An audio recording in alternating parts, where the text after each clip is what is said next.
Olá, senhores, sejam bem-vindos. Vamos dar continuidade ao encontro passado e vamos ver hoje a teoria da Constituição na sequência do estudo do constitucionalismo. A teoria da Constituição, ela surge na década de 20 do século passado, momento esse em que na Europa havia o declínio das monarquias constitucionalistas e a afirmação de estados constitucionais de direito.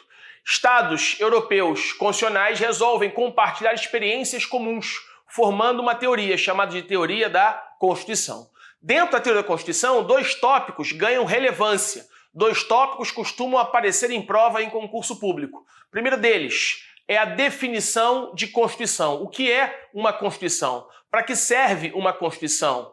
E o segundo tópico dentro da teoria da Constituição, que costuma aparecer em prova, é examinar a classificação das Constituições. Então na tela, por favor. A teoria da Constituição surgiu na década de 20, no século passado, na Alemanha, com o objetivo de identificar experiências comuns nas diferentes situações constitucionais, em um momento de afirmação do constitucionalismo democrático na Europa e declínio do constitucionalismo monárquico, das monarquias constitucionais. Os alemães, então, perceberam este fenômeno e resolveram estudar os elementos comuns que cada Estado europeu passava dentro daquelas novas experiências no chamado modelo constitucional democrata. Cria-se, então, uma teoria chamada teoria da Constituição. Então vamos começar pelo primeiro grande objetivo desta teoria, que era analisar o conceito de Constituição. Ora, não é fácil você pensar no o que é uma Constituição, para que serve uma Constituição. Qual é a interação de uma Constituição com uma realidade social? Qual é a capacidade que a Constituição tem de alterar realidades fáticas? A Constituição seria um documento político? A Constituição seria um documento jurídico? Ela deveria ter a pretensão de alterar situações fáticas nas relações sociais? Todas essas questões vão ser estudadas aqui dentro dessa pergunta. O que é uma Constituição? Para que serve a Constituição? E para responder essas complexas indagações, vamos partir aqui de um primeiro movimento, de uma primeira Constituição, de um primeiro modelo, que é o modelo das chamadas Constituições mistas. As Constituições mistas, o grande exemplo de Constituição mista no mundo é a Constituição inglesa. Então, como já vimos em aulas anteriores, nos blocos passados, vimos que eu tive um primeiro movimento chamado constitucionalismo liberal. Esse movimento constitucionalista surge na Inglaterra no século XVII, através da Revolução Gloriosa, e no século XVIII, Estados Unidos da América e na França. Ora, a Constituição inglesa, surgida da Revolução, do modelo liberal, do modelo da Revolução Inglesa, da Revolução Gloriosa, nesse modelo havia-se, a partir da referida Revolução, um predomínio do parlamento. Então, um grande fundamento axiológico da Revolução Gloriosa da Inglaterra, justamente combatendo o modelo de concentração de poderes, seria a ideia de predomínio do parlamento. Só que o parlamento inglês, ele apresentava, e por que aí vem uma pergunta, né? Por que então essa Constituição é chamada de Constituição mista?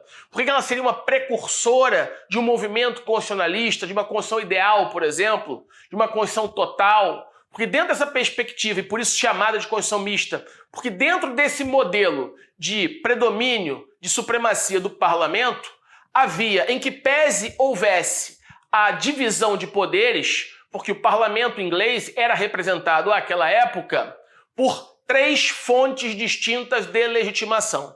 Então você tinha a legitimação, você tinha a Câmara dos Comuns representando os plebeus, você tinha a Câmara dos Lordes representando a aristocracia, e você tinha o rei com o poder de veto. Ora, o poder político não era, àquela época, nesse tipo de análise, nesse tipo de contexto, um poder uno e indivisível. Em que pese você trazer incipiente uma ideia inicial de tripartição, ou melhor, de repartição de poderes, porque aqui a lógica não é poder executivo, legislativo e judiciário. Aqui nós estamos pensando na supremacia do parlamento inglês. Só que essa supremacia do parlamento inglês tinha como fonte de legitimidade do poder político três princípios. O princípio democrático, atrelado à Câmara dos Comuns, aos plebeus. O princípio aristocrático, fundamentando a Câmara dos Lordes, e o princípio monárquico em que o rei tinha poder de veto. Então note, em que pese houvesse uma repartição de poderes, isso é justamente a ideia dos contratualistas, a ideia de que uma Constituição deve repartir poderes, mas não basta que ela reparta poderes, a fonte legítima do poder ela precisa ser uno e indivisível. E naquele momento, na Constituição inglesa, com a supremacia do parlamento, você tinha uma divisão do poder político dentro do próprio parlamento, na medida que você tinha fontes de legitimação do poder que não eram una e indivisível, não era uma fonte una e indivisível, com o poder centrado na nação, com o poder centrado no povo. Ora, o poder era assim dividido, mas ele era dividido com fontes que o fundamentavam diferentes. Fontes que o fundamentavam, princípio democrático na Câmara dos Comuns, representada pelos plebeus. Princípio aristocrático na Câmara dos Lordes. E o princípio monárquico, no qual o rei tinha poder de veto. Por isso que essa Constituição é classificada como Constituição mista.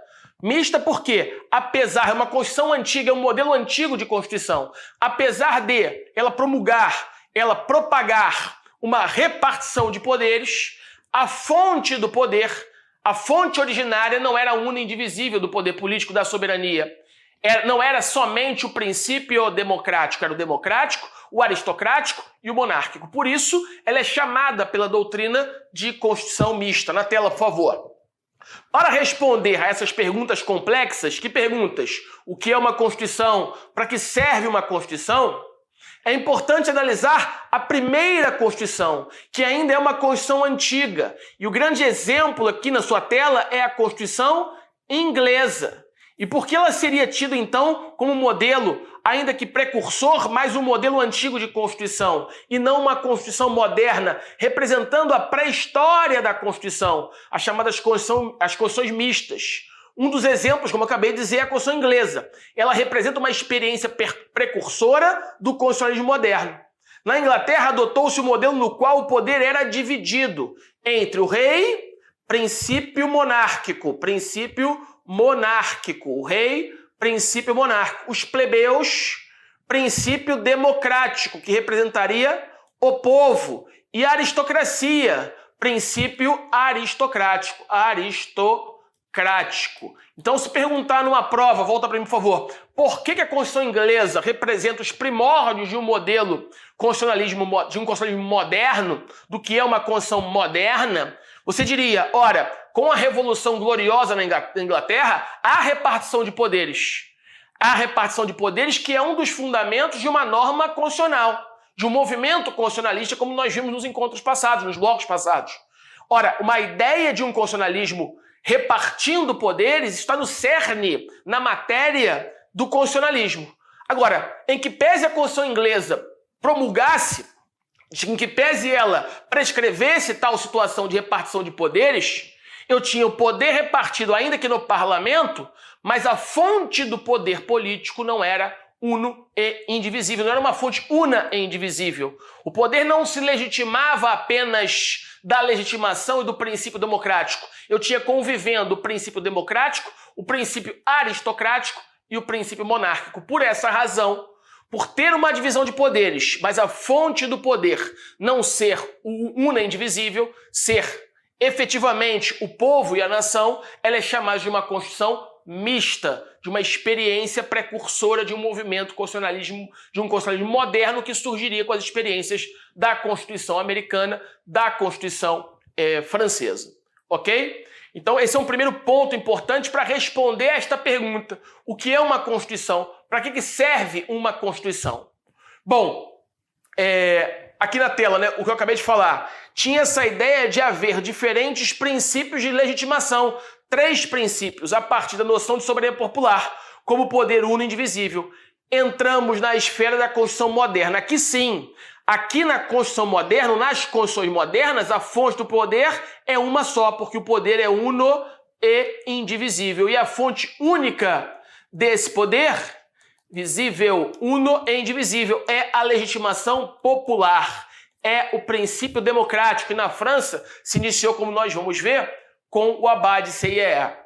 Tal ideia surge com os contratualistas, como também falei em blocos passados. Ora, Locke, Rousseau propunham uma substituição do estado de natureza, um avanço do estado de natureza a partir da celebração do contrato social para um estado civil. Então, eu sairia de um estado de natureza a partir da celebração do contrato social com o Estado, abrindo mão de parcela da minha autonomia em prol do Estado para que esse pudesse salvaguardar direitos fundamentais, para que ele não abusasse autoritariamente do poder que tem, para que não prevalecesse a lei do mais forte, que seria a ideia, a lei física do mais forte, que seria a ideia do estado da natureza. Então, a partir do momento que, segundo os contratualistas, Locke, Rousseau, eu celebro o contrato social, eu abro mão em prol do Estado, para que o Estado possa, em nome do povo, em nome da soberania popular, salvaguardar direitos fundamentais e repartir os poderes do Estado. Muito bem. E aí, senhores, vamos começar a ver, então, o primeiro conceito de Constituição. O primeiro conceito de Constituição é o conceito chamado de conceito sociológico de Constituição. Então, o primeiro conceito de Constituição é o conceito chamado de sociológico. Conceito este que foi trazido por Ferdinand Lassalle. Ferdinand Lassalle escreveu o seu conceito de Constituição na Europa no século XIX. E o que propunha esse chamado conceito sociológico de Constituição? A Constituição, ela deveria ser um documento que refletisse os fatores reais de poder presentes em uma sociedade. Então, sempre que você ler, obviamente não sem decorar, sempre que você ler sem decorar, a gente vai entender qual é o fundamento que está por trás da fala de Lassalle. Sempre que você ouvir falar, ler numa prova, fatores reais de poder, a Constituição deve ser um documento que reflita os fatores reais de poder presentes numa sociedade. Você vai estar diante do conceito sociológico da Constituição de Ferdinand Lassalle. A Constituição, segundo dizia ele, segundo Lassalle, não deveria ter a pretensão de alterar as relações de poder pragmaticamente, faticamente. Ela deveria ser um espelho, ela deveria reproduzir espelhando esses fatores reais de poder que conduziriam a vida em sociedade, numa sociedade civil organizada. A Constituição que tivesse a pretensão de alterar esses fatores reais de poder, a Constituição que tivesse a pretensão não só de refleti-los, mas também, em casos práticos, alterá-los, ela estaria fadada ao insucesso. Ela seria varrida pelos ventos, seria uma verdadeira folha de papel varrida pelos ventos da realidade política. Então, uma Constituição que não apenas que ela tivesse a ousadia, dizia Lassalle, de não apenas refletir os fatores reais de poder constantes numa organização social, mas pretendesse alterá-los, mudá-los, ela seria varrida pelos ventos da realidade política como uma verdadeira folha de papel. Então, era essa ideia que Lassalle trazia no século XIX, e isso foi chamado de conceito sociológico de Constituição. Então, na tela, por favor. Conceito sociológico de Ferdinand Lassalle. Ferdinand Lassalle foi desenvolvida, esse conceito, no século XIX. Nesse conceito, a Constituição era vista como um documento eminentemente político, ou seja, em outras palavras, a Constituição não seria um documento jurídico. A Constituição seria um documento de cunho político, volta para mim.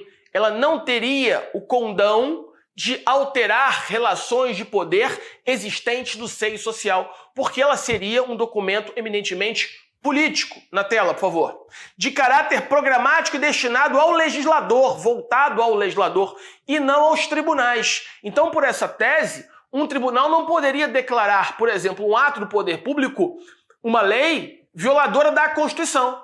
Porque os tribunais não poderiam, por essa visão, aplicar diretamente a Constituição, porque a Constituição não seria um documento jurídico, a Constituição seria um documento político, que teria a função de refletir os fatores reais de poder presentes naquela sociedade, destinadas a quem? Ao legislador, e não ao órgão jurisdicional, ao órgão julgador. De modo que eu não poderia pensar em um juiz e um tribunal declarando a inconstitucionalidade de uma lei ou de um ato com base na Constituição, porque essa não era vista como documento jurídico, essa era vista como documento político. Na tela, por favor.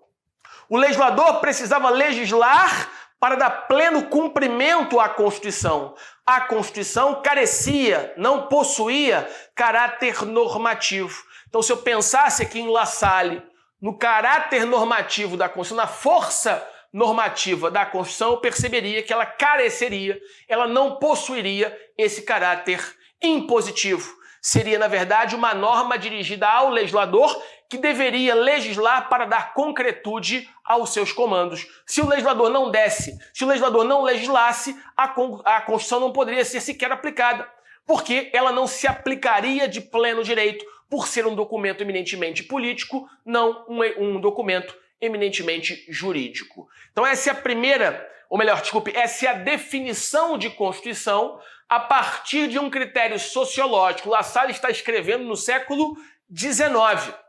Ora, com o avanço e o surgimento do século XX, surge então um segundo conceito de Constituição. Antes de passar, deixa eu mostrar esse slide aqui, antes de avançar, na tela.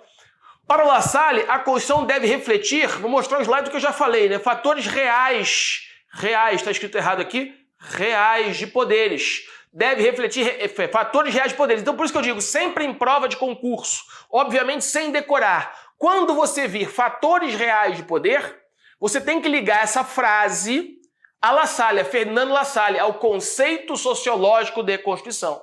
É óbvio que você tem que saber quando é que isso foi feito, em que contexto, a teoria da Constituição. Por isso que eu comecei essa aula falando do século passado, falando da década de 20, momento esse de declínio das monarquias constitucionais e de ascensão na Europa Ocidental das monarquias, das constituições democráticas, dos Estados democráticos de direito, em declínio das monarquias constitucionais. Então La Salle escreve no século XIX uma primeira definição de Constituição, a chamada definição sociológica de Constituição. Então, na tela, deve ser uma fotografia da divisão de poder de uma determinada sociedade. Essa ideia de fotografia, senhores, volta para mim, por favor, significa dizer que a Constituição não deve ter a pretensão, como falei há pouco, de alterar a realidade fática. Pragmaticamente, ela não deve ter a pretensão de alterar as relações de poder naquela sociedade. Ela deve apenas espelhar as relações de poder que são vistas no mundo fático naquela sociedade. Ah, André, mas quem alteraria essas relações de poder? Ora, outros comandos, outros institutos, como, por exemplo, o poder econômico, o poder político, mas não a Constituição, porque ela não tinha poder jurídico, porque ela não era vista como norma jurídica, e sim como um tratado político, que deveria refletir as relações de poder naquele seio social. Joga na tela. A Constituição não deve ter a pretensão de alterar a realidade política de determinado Estado. A Constituição, que não se limitar a essa finalidade de apenas descrever, será uma mera folha de papel. Essa é outra expressão que aparece muito nos livros. Essa corrente não acredita que a Constituição possa ter o papel de mudar a sociedade. Acabei de falar isso. Não acredita que ela possa ter força normativa. A força normativa da Constituição vai surgir no próximo modelo de Constituição, na próxima definição de Constituição, que é o chamado conceito, já está na sua tela, o chamado conceito concretista de Constituição. Então, quando você ouvir falar em conceito sociológico de Constituição, você deve pensar em Ferdinando La Salle. Quando você ouvir falar, ou ler, ou escrever algo sobre teoria concretista ou conceito concretista de Constituição, você tem que pensar em Hess, em Konrad Hess. Konrad Hess, também jurista alemão, escreveu já no século XX e era um dos principais opositores da teoria de La Salle. A teoria de La Salle, que nós acabamos de ver, dizia que a Constituição deveria apenas refletir fatores reais de poder, sem ter a pretensão de alterar a realidade subjacente a ela. Já Hess não. Hess via a Constituição não como um documento político, não como um tratado político, não como um tratado de sociologia política. Dizia Hess, a Constituição não é um tratado de sociologia política, a Constituição é norma jurídica. A Constituição pertence ao direito, e pertencendo ao direito, ela teria sim força normativa e teria sim também a capacidade de alterar a realidade subjacente a ela. Então, com Konrad Hess, já no século XX, opositor das teses de La Salle, vai trazer a chamada teoria concretista da Constituição. E essa teoria teria a pretensão de que o documento não político, mas jurídico, chamado de Constituição, teria capacidade de alterar a realidade subjacente a ela, porque teria força normativa. Os comandos oriundos de uma Constituição poderiam alterar as relações jurídicas, não só jurídicas, mas também sociais, dentro de uma coletividade politicamente organizada. Então, joga na tela. Esse é o chamado conceito de res concretista de Constituição. Escreveu, como disse, já no século XX, foi escrito em crítica ao conceito anterior. A Constituição não pode ser mero reflexo da sociedade, de sua divisão de poder político, porque esta não é sua função. Dizia Hess, a Constituição não é um tratado de sociologia política. A Constituição não é apenas um tratado de sociologia política, porque essa seria a ideia. Ora, em La Salle, o papel da Constituição seria apenas refletir, descrever. A Constituição que tivesse a pretensão em La Salle de alterar, ela seria varrida pelos ventos da realidade política, dizia La Salle. Hess já vai num caminho diverso. Hess já diz, não, a Constituição não é um tratado de sociologia política. Tem de sim refletir os fatores, mas ter a pretensão também de alterá-los. Porque tem força normativa, porque é um documento não político, é um documento jurídico. Joga na tela. Ela é norma jurídica. A Constituição pertence ao direito e não à sociologia, devendo ter algum nível de pretensão de mudança social. Por um lado, a posição de La Salle é correta, pois, se não refletir nada da realidade, ela não serve. Por outro lado, ela não pode parar aí. O extremo oposto também é ruim. Aqui já é uma crítica feita à própria posição de Hess. Então, o que eu quero dizer com também o lado oposto também é ruim, que eu coloquei nesse slide? A Constituição não pode apenas servir para refletir sem nenhum tipo de pretensão de alterar a realidade fática. Essa era a posição de La Salle, e essa posição equipararia a Constituição a um documento político, a um tratado de sociologia política. Não é isso, a Constituição pertence ao direito. Agora, o outro lado dessa moeda, se eu levasse também a ferro e fogo a tese de Conrad Hess, dizendo, não, a Constituição é um documento jurídico e ela pode alterar a realidade fática sem nenhum tipo de medida. Ora, seria muito simples, né? Seria quase uma atuação como um rei Midas. Eu tocaria nesse objeto de prata e ele viraria ouro. Então eu diria, toda criança até os 10 anos de idade tem o direito fundamental de ir à Disney. Na Constituição passada, Constituição brasileira passada, tinha lá um artigo dizendo que colônia de férias, todo trabalhador teria direito à colônia de férias. Ora, senhores, basta colocar isso na Constituição, que uma norma posta na Constituição, em tese, numa perspectiva formal, garantindo um direito fundamental, que seria colônia de férias para trabalhadores, bastaria colocar no texto constitucional para que no plano fático isso pudesse ser aplicado e mudar a realidade social no contrato de trabalho? Obviamente que não, porque sabemos que não existe almoço grátis. Sabemos que alguém vai ter que pagar essa conta. Então, por mais que haja uma boa vontade constitucional de alterar essa realidade subjacente a ela, garantindo direitos, ela não pode ir além de um determinado limite. Então, passa a haver aqui um trade-off constitucional. Qual seria essa ideia de um trade-off constitucional? De um lado, a Constituição não poderia apenas ser um documento político que descrevesse relações de poder sem ter a pretensão de alterá-los, porque isso seria a ideia de La Salle, mas ela também, num outro ponto, não poderia ir para um outro extremo sob pena de eu estar diante de uma insinceridade normativa. Essa ideia de insinceridade normativa foi descrita pelo professor Luiz Roberto Barroso. Então o professor Luiz Roberto Barroso, num artigo que escreveu, disse o seguinte, olha, a Constituição ela não pode apenas descrever fatores reais de poder, sem pretensão de alterar a realidade fática subjacente a ela. Mas eu também não posso acreditar que ela poderia, apenas por um toque de mágica, alterar uma realidade sem nenhum tipo de limite. Toda criança até os 10 anos de idade tem o direito fundamental de ir à Disney. Sabemos que isso, por mais boa vontade que se tivesse em colocar isso na Constituição, isso não poderia ser cumprido. E, obviamente, se um constituinte legislasse nesse sentido, você geraria o que o Barroso chama de uma patologia normativa na Constituição. Qual é essa ideia de patologia normativa naquela Constituição? Ora, eu criaria patologia vem de doença. Patos é doença, estudo de uma doença. Uma patologia, obviamente, aqui é um termo figurado. Uma patologia, eu criaria uma doença. Mas doença para quem? Para a força normativa da Constituição, elencada por Hess. Então, Hess dizendo, olha, a Constituição não é apenas um documento político, ela é norma jurídica e tem força normativa. Agora, se você começar a acreditar que ela poderia alterar sem nenhum tipo de limite a realidade fática subjacente a ela, você cria nela uma patologia normativa, enfraquecendo a sua força normativa. Por isso que existe uma